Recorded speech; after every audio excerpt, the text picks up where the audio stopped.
মা, দেখো আমার বোন কত মিষ্টি। বুঝেছো মা? আমার বোন যখন বড় হবে তখন তুমি তাকে পাঠশালায় পড়তে পাঠাবে। আচ্ছা, তোর বোনকে পড়তে পাঠাবো। আর তুই তুই কি যাবি না পাঠশালায় পড়তে? না মা, আমি পড়ালেখা করব না। এমনিতেই বাবার অকাল মৃত্যু। তুমি একাই কিভাবে এই সংসার চালাবে বলো তো? পাগল মেয়ে, তুই কেন এত ভাবছিস? দেখবি একদিন সব ঠিক হয়ে যাবে। আচ্ছা, অনেক হয়েছে, এবার তুই এখানে বসে থাকতো দেখি। আমি তোদের জন্য খাবার নিয়ে আসি জঙ্গল থেকে। ঠিক আছে মা, তুমি যাও, আমি আমার বোনকে দেখে রাখবো। এ কথা বলে টুনি তার প্রতিবেশী টিয়ার কাছে গেল। টিয়া, চল, আজ আমরা পশ্চিমে জঙ্গলে যাব, দিয়ে কিছু ফল নিয়ে আসব। টুনি, তুই এসেছিস? আমার সর্বনাশ হয়ে গেছে রে। কেন রে, তোর কি হয়েছে? আর তুই কি সর্বনাশের কথা বলছিস? আজ আমি মেয়েটাকে রেখে জঙ্গলে গিয়েছিলাম ফল আনতে। এসে দেখি আমার মেয়েটাকে কে যেন খেয়ে ফেলেছে। সে কি? এটা তুই কি বলছিস? তোর মেয়েটা আর নেই? হ্যাঁ রে টুনি, আমার সব শেষ হয়ে গেল। মন খারাপ করিস না টিয়ে, ভাগ্যে যা হবার ছিল তা তো হবেই। আর শুন, তুইও সাবধানে থাকিস। আর যাই, আমিও যাই, দূর জঙ্গলে না গিয়ে পাশের জঙ্গল থেকেই কিছু ফল নিয়ে যাই, ওদিকে মেয়েরা একাই আছে। এ কথা বলে টিয়ার কাছ থেকে টুনি দুঃখী মনে ফিরে গেল। কি হয়েছে মা, তোমার মন খারাপ কেন? আমাদের প্রতিবেশী টিয়া আছে না, তার একমাত্র মেয়েকে কে যেন খেয়ে ফেলেছে। আমার খুব ভয় করছে রে। আমি তোদেরকে একা রেখে জঙ্গলে জঙ্গলে ঘুরে বেড়াই, আর তোরা ঘরে একাই থাকিস। তুমি কোনো চিন্তা করো না মা, আমি তো আছি। আমি আমার বোনকে ঠিক দেখে রাখবো। দাও মা দাও, এবার আমাদের খেতে দাও, খুব খিদে পেয়েছে।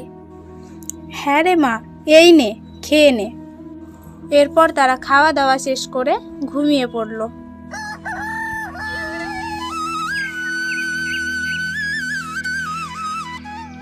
মা মা, আমার না মাংস খেতে খুব ইচ্ছে করছে।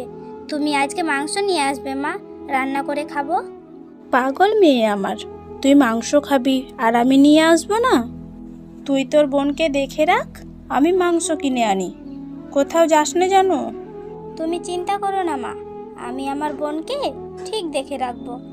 এ কথা বলে টুনি তার মেয়েদের রেখে মাংস কিনতে গেল শিয়াল মামার কাছে।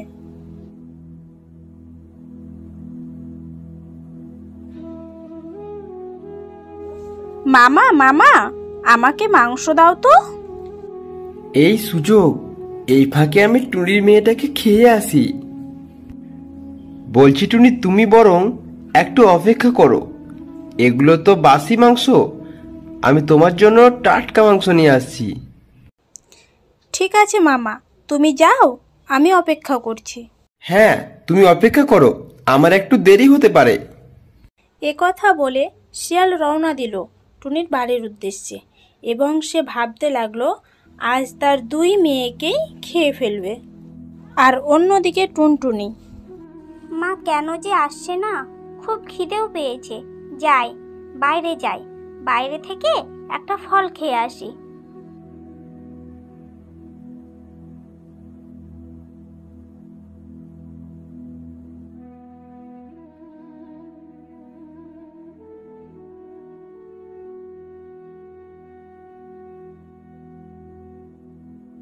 কি ব্যাপার, একটি মেয়ে যে?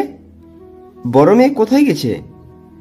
না বাবা, ভাববার সময় নেই, যাই এটাকেই খেয়ে ফেলি। এ কথা বলে শিয়াল তার ছোট মেয়েকে খেয়ে ফেলল। আর অন্যদিকে টিয়া এই দৃশ্য দেখে ফেলল। হে আল্লাহ, এটা আমি কি দেখলাম? তার মানে এটা শিয়ালের কাজ? না না, আমি এটা মানতে পারছি না। এর শাস্তি শিয়ালকে পেতেই হবে। কিছুক্ষণ পর টুনটুনি ঘরে ফিরে আসলো আর এসে যা দেখলো। হায় আল্লাহ, আমি এটা কি করলাম? আমার বোনটাকে কে খেয়ে ফেললো? তার কিছুক্ষণ পর টুনি আসলো এবং তার মাথায় আকাশ ভেঙে পড়ল। না না, এ হতে পারে না।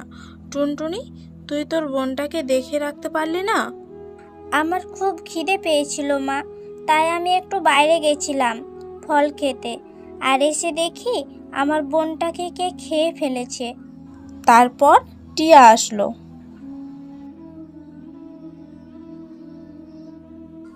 আমি দেখেছি কে তোমার মেয়েকে খেয়ে ফেলেছে। কে খেয়েছে আমার মেয়েকে? তোমার মেয়েকে শিয়াল মামা খেয়েছে। যখন খেয়ে বের হয় তখন আমি দেখে ফেলি। তার মানে আমার মেয়েটাকেও শিয়াল মামা খেয়েছে। আমি ছাড়বো না, তাকে এর শাস্তি পেতেই হবে। ঠিক বলেছ টিয়া, এর শাস্তি তাকে পেতেই হবে। এবং তারা সবাই মিলে ফোন দিয়ে আঁটতে লাগলো কিভাবে তাকে শাস্তি দেওয়া যায়।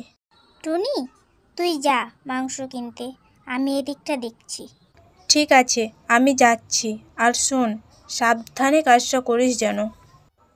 এ কথা বলে টুনি চলে গেল মাংস কিনতে। টুনটুনি, তুই এখানে বসে থাক।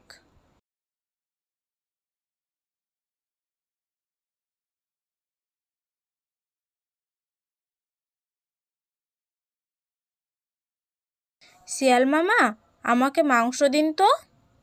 তুমি এখানে অপেক্ষা করো, আমি মাংস নিয়ে আসছি।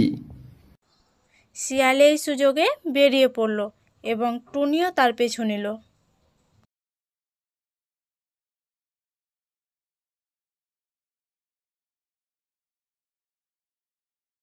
আজ তোকে কে বাঁচাবে?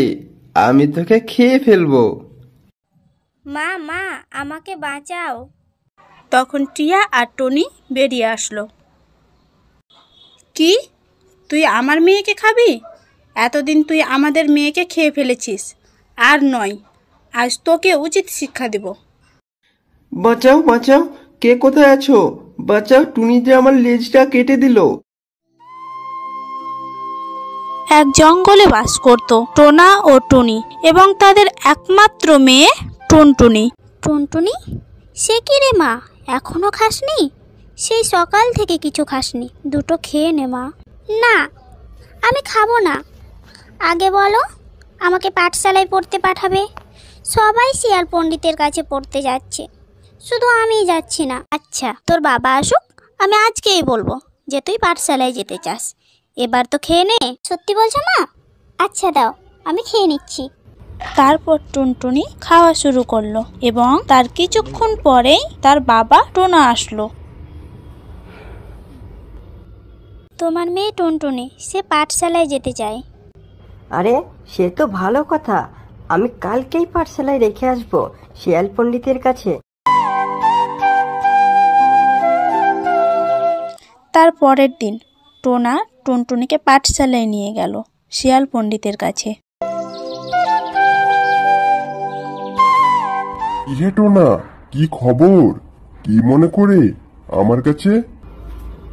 পণ্ডিত মশাই, আমার মেয়ে জেদ ধরেছে আপনার কাছে পড়বে বলে। আপনি কি পড়াবেন? আরে, এটা তো খুব ভালো কথা। বেশ, পড়াবো। তুমি রেখে যাও তোমার মেয়েকে। এই বলেই টোনা তার মেয়ে টুনটুনিকে রেখে বাড়ি ফিরে গেল।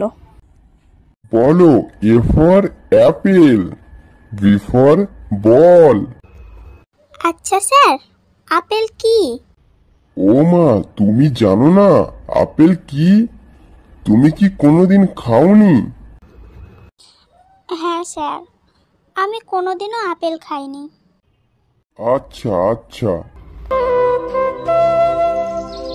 এই বলে টুনটুনি তার পড়া শেষ করে বাড়ি ফিরে আসলো।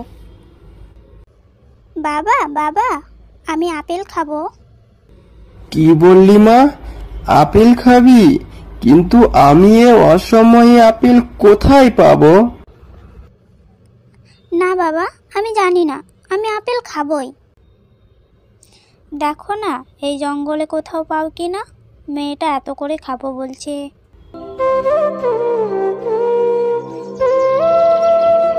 তারপর টোনা টুনির কথা মতো আপেলের খোঁজে গভীর জঙ্গলে রওনা দিল।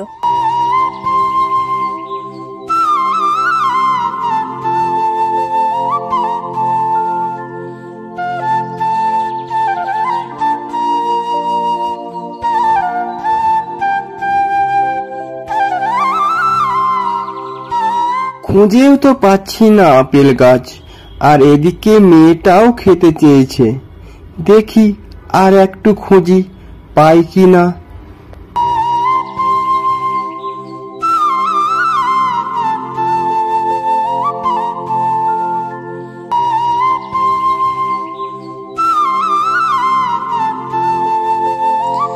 তারপর অনেক খোঁজাখুঁজির পর একটা আপেল গাছ তার চোখে পড়ল। আরে ওই তো একটা আপেল গাছ, যাই ওখান থেকে একটা আমার মেয়ের জন্য আপেল নিয়ে যাই।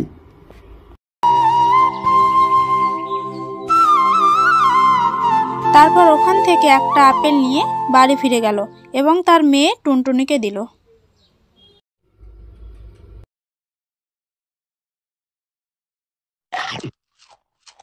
বাবা, আপেল তো খেতে খুব ভালো। এই আপেল যদি আমি প্রত্যেক দিন খেতে পেতাম। এই বলে টুনটুনি আপেল খাওয়া শেষ করলো এবং সে দেখলো আপেলের মধ্যে বীজ। তারপর সে ভাবলো, এই বীজটি যদি আমি রোপণ করি তো নিশ্চয়ই একটি আপেল গাছ হবে।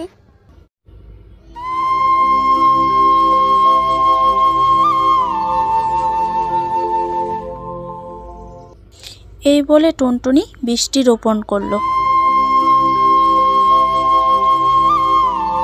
এবং প্রত্যেক দিন জল দেওয়া শুরু করলো।